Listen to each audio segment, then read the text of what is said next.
Dzień dobry Państwu.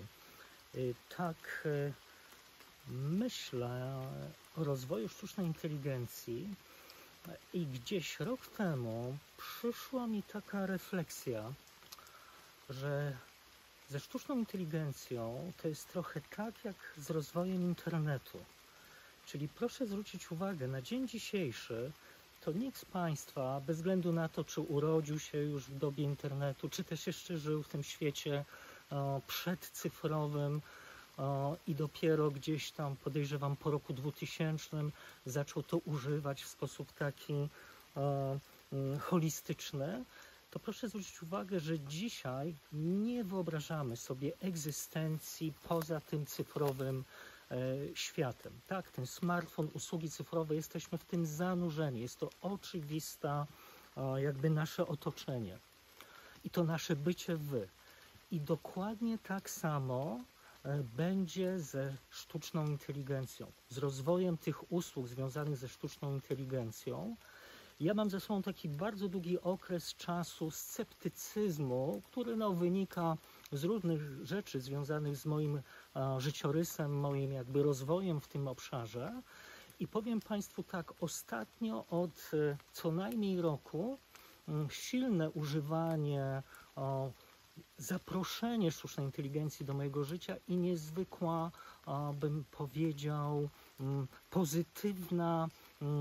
pozytywne wrażenia. Dobrze odzwierciedla tą moją drogę dojścia to, co opisał Nicola Scarlini, How I Use AI. Dam link w opisie do tego filmu.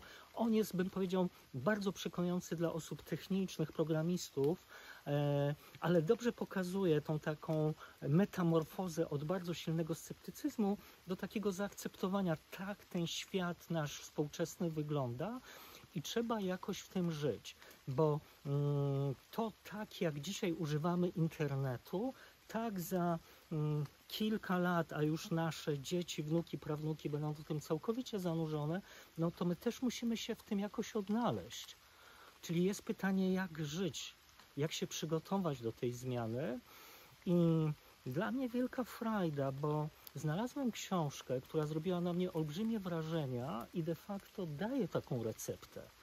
To jest książka Ethana Mollika, to jest profesor w Szkole Biznesu Wharton na Uniwersytecie Pensylwania, który popełnił niezwykle ciekawą książkę Co-Intelligence, czyli takie jakby współżycie, zaproszenie do naszego życia o sztucznej inteligencji.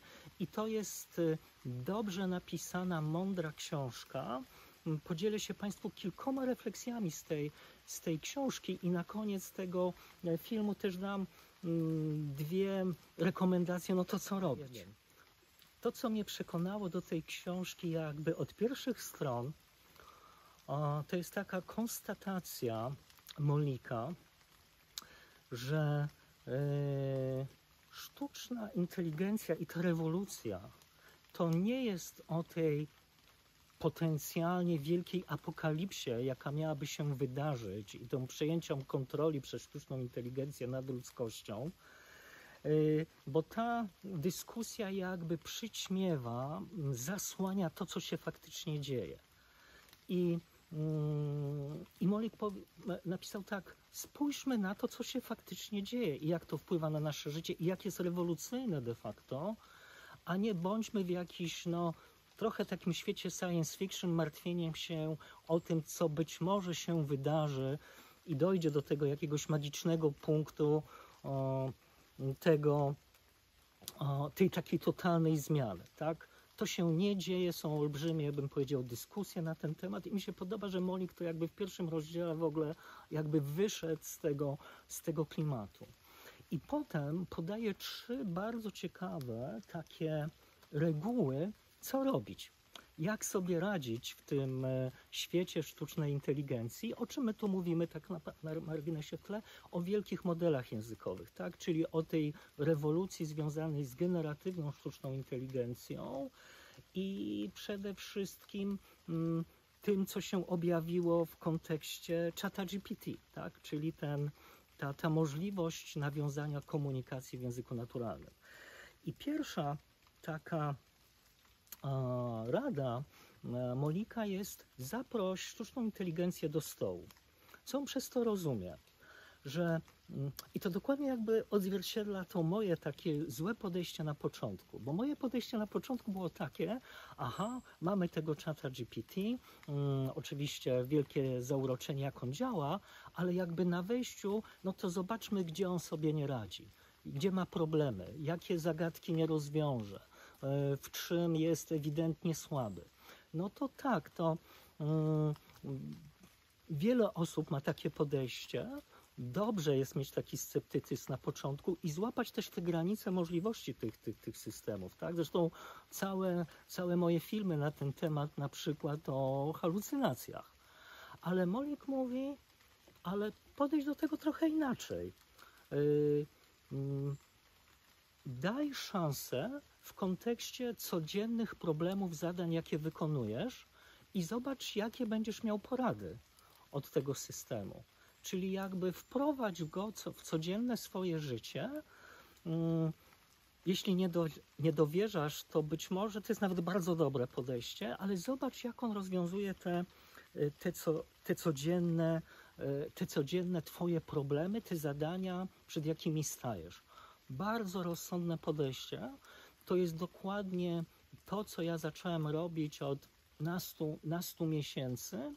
I powiem szczerze, to trzeba jakby przeżyć, tak? To nie jest tak, że Państwo przeczytacie książkę, czy no nie wiem, nie posłuchacie i tu dojdzie do jakiejś zmiany. Nie, to musi być własne doświadczenie. I druga super cenna rada w ramach tych zasad to jest: bądź człowiekiem w tej pętli decyzyjnej. Czyli traktujesz ten system sztucznej inteligencji, powiedzmy tego czata GPT, jako pewne wsparcie dla ciebie, być może jakieś doradztwo, jakieś rekomendacje. Aha, proszę pamiętać, proszę nie traktować tych systemów jako wyszukiwarka. Oczywiście te systemy, te bardziej zaawansowane, mają tak zwany call function, czyli on może tam sobie wyszukać jakąś informację, ale jak chcecie Państwo wyszukiwać informacje, no to klasyczne wyszukiwarki z Googlem na czele, to jest jakby dobre podejście. Czyli to raczej nie jest do wyszukiwania informacji, a bardziej wspierania w różnego rodzaju zadaniach związanych z językiem naturalnym i obróbką tekstu. Zresztą dam też takie przykłady. Ale warto też rozpoznać, w jakich obszarach jest to możliwe. Ale Molik mówi tak: wprowadź go do tej swojej pętli decyzyjnej, ale jesteś człowiekiem w tej pętli decyzyjnej. Czyli, i proszę zwrócić uwagę, ta pętla decyzyjna dotyczy problemów, zadań, które każdy z Państwa będzie wykonywał. Czyli Państwo jesteście jakby w tym obszarze, no takimi ekspertami, znacie się na tym, czyli w momencie, kiedy ten system zacząłby, no wszedłby w jakieś halucynacje, te odpowiedzi nie byłyby precyzyjne, albo wręcz głupie, to jesteśmy w stanie to złapać, tak? Czyli jest ta kontrola człowieka. Mi się to bardzo podoba, to jest takie bardzo racjonalne podejście na zasadzie wspierania naszych działań, takiej koegzystencji, moglibyśmy nawet powiedzieć, ale na koniec dnia my jesteśmy i my decydujemy, a nie ten system. Następna, bo on ma takie 3 rady, taka dla mnie najbardziej problematyczna, to on mówi tak: traktuj sztuczną inteligencję jako osobę. I to jest dla mnie jakby trudne, ja tak nie potrafię. Być może nasze wnuki, prawnuki tak będą funkcjonowały. Ja jednak mam pełną świadomość, że to jest pewien system komputerowy, pewien algorytm, który w miarę dobrze rozumiem i jakby nie potrafię takiego wejść na ten poziom. I w ogóle jestem przeciwnikiem antropomorfizacji w tym kontekście, ale to nie jest głupie. W tym znaczeniu, że paradoksalnie wejście w jakiś taki obszar dobrego przygotowywania zapytań, tak zwanych promptów do systemu, ma taki bardzo ludzki charakter, żeby wprowadzić pewien kontekst, żeby powiedzieć, o co chodzi, żeby temu systemowi pomóc. I to są pewne zdania w języku naturalnym, a nie w jakimś języku programowania. I dobrze jest traktować, że po drugiej stronie mamy do czynienia z kimś, kto chce nam pomóc i stara się jak może i komunikujemy z nim w języku naturalnym. Więc ten antropomorfizacja jest bardzo naturalna. Proszę zwrócić uwagę też, że to jest takie wejście w komunikację w języku naturalnym. Z kim my prowadzimy komunikację w języku naturalnym? Z drugim człowiekiem. Czyli mamy w sposób taki naturalny pewną taką dużą wrażliwość i sensytywność na tego typu komunikację, tego typu rozmowę. Proszę zwrócić uwagę, że z komputerem to my rozmawiamy klawiaturą i myszką, tak, do tej pory, czy ze smartfonem, jakimś dotykaniem ekranu. To jest zupełnie inny poziom. A tutaj nagle mamy do czynienia z jakimś bytem, który z nami rozmawia i to bardzo sensownie rozmawia. Będziecie Państwo, ci, którzy jeszcze tego nie zakosztowali, zaskoczeni. I tu jest ciekawa rzecz, bo tu jest taka, bym powiedział, to jest relacja, to jest oddziaływanie w obie strony. Czyli my zadajemy pytania, ale ten system odpowiada i te odpowiedzi oddziaływują na nas. Powiem tak, jeśli będziemy mieli do czynienia z ludźmi, którzy tam od wczesnego dzieciństwa będą w koegzystencji z tymi systemami, no to mamy tutaj być może do czynienia z zupełnie nowym rodzajem relacji, które, wiem już, tak, ja też, mi się wszystkie czerwone lampki w głowie zapalają, ale powiem tak, jak Państwo będziecie chcieli swoje wnuki, prawnuki rozumieć, to być może tą lekcję trzeba będzie już dzisiaj też odrobić, jak wygląda ta komunikacja, jak wygląda to oddziaływanie.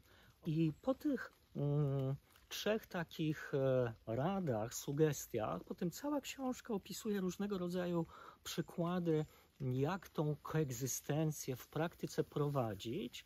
Na mnie największe wrażenie zrobił podrozdział sztuczna inteligencja, ten asystent jako współpracownik. Czyli Molik pisze tak, że tu nawet nie chodzi o to w całej tej zmianie, że te systemy będą nas kompletnie jakby w 100% rugowały z rynku pracy. Tak? Rozumiem te obiekcje, ale proszę zwrócić uwagę, jeśli się sensownie do tego podejdzie i zrozumiemy, jak one mogą nam pomóc w naszej pracy, to jest zupełnie inny poziom. To czyli on mówi tak, czy nie ma w Twoim życiu takich zadań, które są, nie wiem, czasochłonne, powtarzalne, nudne, musisz je wykonywać, ale to nie jest jakby Twoja ta fundamentalna działalność, tylko to też musisz robić w swoim życiu. To ja Państwu dam przykład z mojego życia jako profesora w Szkole Głównej Handlowej, gdzie ja muszę literalnie raz na pół roku przeprowadzić egzaminy. Tych studentów mam bardzo dużo. Tak, prowadzę wykłady ze sztucznej inteligencji, zaawansowanych metod analizy danych i tych studentów jest kilkaset i ja niestety muszę czasami te egzaminy sprawiać takiego bardzo banalnego poziomu. Nie lubię tego, ale testów, tak? Czyli mam pytanie i jakieś 4 odpowiedzi. I przygotowanie, więc często też fragment tego egzaminu polega na przygotowaniu takich testów. Chciałbym, żeby to były pytania oryginalne, żeby one się nie powtarzały. I przygotowanie takiego testu to jest dla mnie wielogodzinna praca. I teraz, jak ja mogę? Czyli to jest coś nudnego, takiego, powiedział szczerze, muszę to zrobić, nie lubię tego. To jak mi tutaj pomaga generatywna sztuczna inteligencja? Mogę wziąć, czy zbudować sobie, zresztą jak się to robi w praktyce, to jest taki mój film, jak mówię o tym, jak się tworzy tych asystentów AI, ale tak, mogę wziąć moją książkę i mogę poprosić system, ten model językowy o to, żeby wygenerował mi z tej książki powiedzmy 50 najważniejszych pojęć. A potem do każdego pytania do każdego pojęcia stworzył pytanie z 4 odpowiedziami, gdzie jedna z tych odpowiedzi jest poprawna, 3 pozostałe absolutnie nie, żeby tu była jednoznaczność, czyli takie A, B, C, D. I jeszcze lubię moich studentów, a nie ukrywam, to też jest taki czasami test na wyłapanie jakichś tutaj dziwnych dziwnych sytuacji, niech jedna z niepoprawnych odpowiedzi będzie absurdalna też taka, żeby... No to wiecie Państwo, dla mnie to są godziny, to jest kilkanaście godzin pracy, rozłożonych tam na kilka dni. Ja przy użyciu dużego modelu językowego jestem w stanie przygotować to zapytanie, wrzucić tą moją książkę, stworzyć taki prosty, takie środowisko RAG, Retrieval Augmented Generation, w pół godziny i mieć to wszystko gotowe. I co pół roku oryginalny zestaw. Więc proszę zwrócić uwagę, niesamowita redukcja czasu i jestem w tej pętli decyzyjnej. Ja czytam te pytania, czytam te odpowiedzi, bo tam też mogą się jakieś kosmiczne rzeczy pojawić, tak? Ale znam się na tym, to jest mój obszar. Czyli proszę zwrócić uwagę, mam tutaj niesamowite wsparcie, redukcję mojego czasu zaangażowania i cały czas, pamiętamy, jestem w tej pętli decyzyjnej i weryfikuję, czy to ma sens. No to tak, no to o takich rzeczach mówię. Warto na to spojrzeć.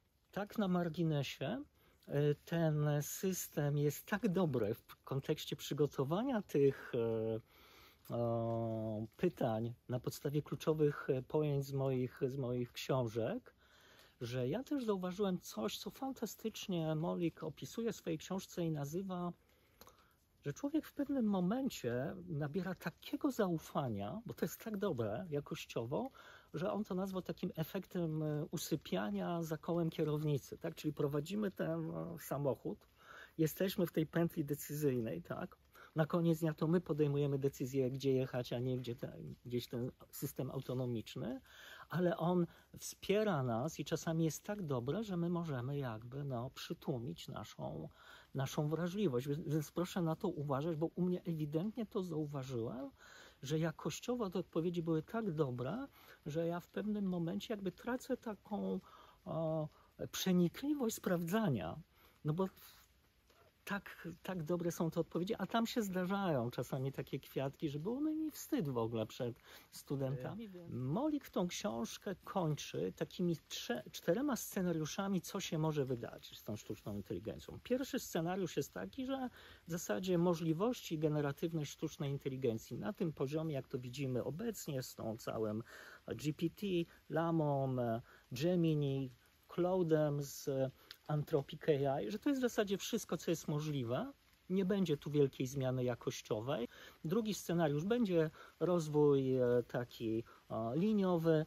Trzeci scenariusz wykładniczy. I czwarty scenariusz, Molik go nazwał taki, że ta sztuczna inteligencja stanie się coś w rodzaju takim sakrum. On tam nazwał to sztuczna inteligencja jako Bóg, tak? Więc te cztery scenariusze. I to, co jest ważne, to nie teraz bym powiedział wskazywanie tego, w którą stronę to pójdzie. Tak? Molik osobiście tam wskazuje, że ten trzeci scenariusz jest dla niego wiarygodny, ale to nie ma znaczenia w jakim kontekście.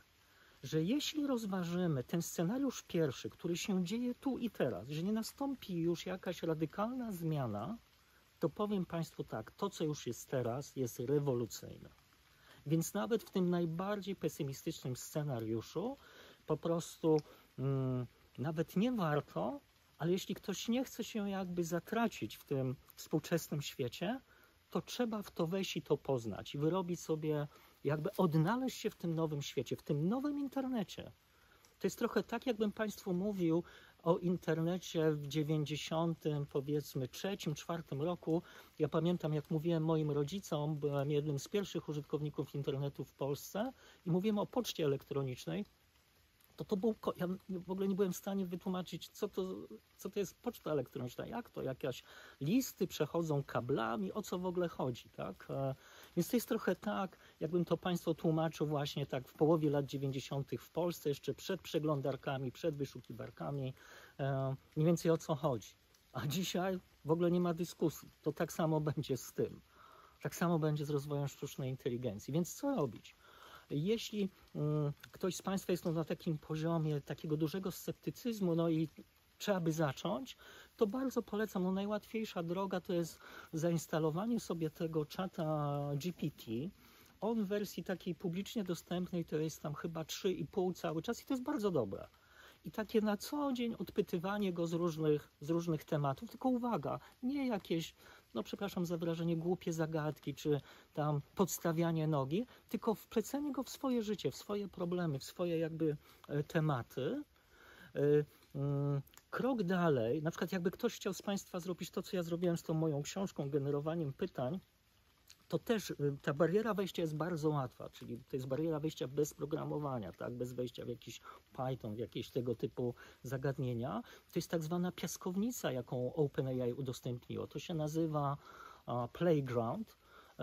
No, jak ja już z tego tak używam w tej piaskownicy OpenAI, to jakieś tam pieniądze za to płacę, ale to nie są duże pieniądze, tak? To jest tam powiedzmy kilkadziesiąt złotych. Jak Państwo zapłacicie na takie konto wyjściowe, to podejrzewam do takich własnych testów w zupełności to wystarczy. Warto też, no, nie wiem, podejrzewam, że większość z Państwa o tym nie wie, jest świetny projekt działający, polski model językowy, już w wersji 2.1, nazywa się Bielik. I też Państwu zostawię link i Państwo możecie nie tylko za darmo jakby testować sobie ten system, ale przy okazji wykonać taką, no bym powiedział, bardzo dobrą pracę na rzecz tej społeczności, która rozwija jako open source tego Bielika, no bo każde takie zapytanie to też jest jakiś test i tak na marginesie możecie nawet Państwo sobie tam testować to równolegle, porównując tego Bielika na przykład z najnowszą, nie wiem, Lamą albo tym modelem GPT, więc koniecznie, przepraszam, tak mówię, koniecznie, no bo tutaj oczywiście nie ma przymusu, ale tak, żeby nie ma wyboru, powiem szczerze, tak, jesteśmy zanurzeni w tym cyfrowym świecie, nadchodzi to AI, ono już jest, trzeba sobie jakoś to swoje miejsce w tym świecie znaleźć. Bardzo polecam tą książkę. Bardzo dobra książka. Bardzo dobrze się ją czyta. Wszystkiego dobrego. Pozdrawiam serdecznie.